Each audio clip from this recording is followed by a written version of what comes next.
Party పెట్టబోయేది దేని గురించి? Purpose ఏంది? మెయిన్ పర్పస్ ఒకటి ఉంటది కదా, సెల్ఫ్ రెస్పెక్ట్, తెలంగాణ ఆత్మగౌరవాన్ని కాపాడుకునేటువంటి ప్రయత్నం, తెలంగాణ అస్తిత్వము, ఆత్మగౌరవం, స్వయం పాలన, నిజమైన. నేను అడుగుతున్నా, తెలంగాణ అస్తిత్వం అంటే ఏంటిది అసలు? Telangana identity by, Telangana main identity ఏంటిది? ఇప్పుడు నువ్వు ఏ రకంగా ఎన్ని రంగాలలో తీసుకున్నా గానీ ఇప్పుడు ఐడెంటిటీ అనుకున్నాం, ఏలో విగ్రహాలు పెడుతున్నారు, తెలంగాణ ఐడెంటిటీ కాదు అది. ఇప్పుడు నేను విగ్రహాల విషయం మాట్లాడతా అంటే ఓకే సార్ కాదు అని అంటున్నారు, యాక్సెప్టబుల్.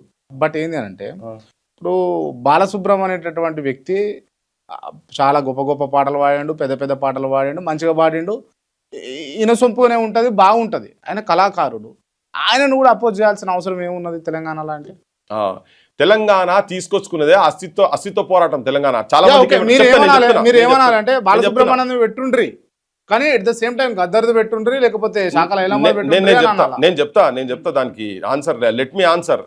బాలసుబ్రహ్మణ్యము పెద్ద గాయకుడు, ఆయన కమర్షియల్ ఆర్టిస్టు, డిఫరెంట్ సాంగ్స్ పాడిండని, ఆరేసుకోపోయి పారేసుకున్నామని రాసిండి. ఇక్కడ రైతులు చచ్చిపోతుంటే రైతుల గురించి ఎన్నడే ప్రజల పక్షా నుండి కొట్లాడినోడు కాదు ఆయన ఒక కిరాయి గాయకుడు.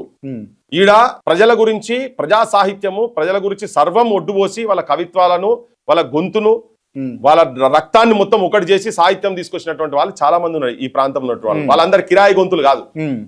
అటువంటి వాళ్ళను ఆడబెట్టాలని. ఇంకొకటి ఏంటంటే మొట్టమొదలు వాళ్ళ గౌరవం ఇవ్వాలని. ఇంకొకటి ఏంటంటే ఈ మనిషి ఈ ప్రాంత ఐడెంటిటీ గురించి రాసినటువంటి జయ జయ హే తెలంగాణ పాటను ఆయన పాడా అని చెప్పిండు, పైసలు తీసుకొని రిటర్న్ చేసి 100%. దీన్ని ప్రూవ్ కూడా చేసినాం.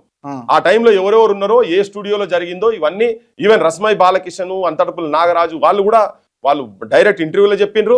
నేను బయట చెప్పిన తర్వాత వాళ్ళు కూడా వచ్చిండ్రు. వచ్చి కరెక్టే ఏ స్టూడియోలో మద్రాసులో ఎక్కడా చెప్పిండు అనేది కూడా చెప్పి ఎందుకు ఆబ్జెక్షన్ చేసినది కూడా బయటకు వచ్చింది. అది చాలా చర్చ కూడా జరిగింది దాని మీద. ఆయన ఏమనంటే స్వరాష్ట్రమై తెలంగాణ అనే పదాన్ని స్వర్ణయుగం కావాలనే పదం తీసేస్తే నేను పాడతానన్నాడు ఆయన.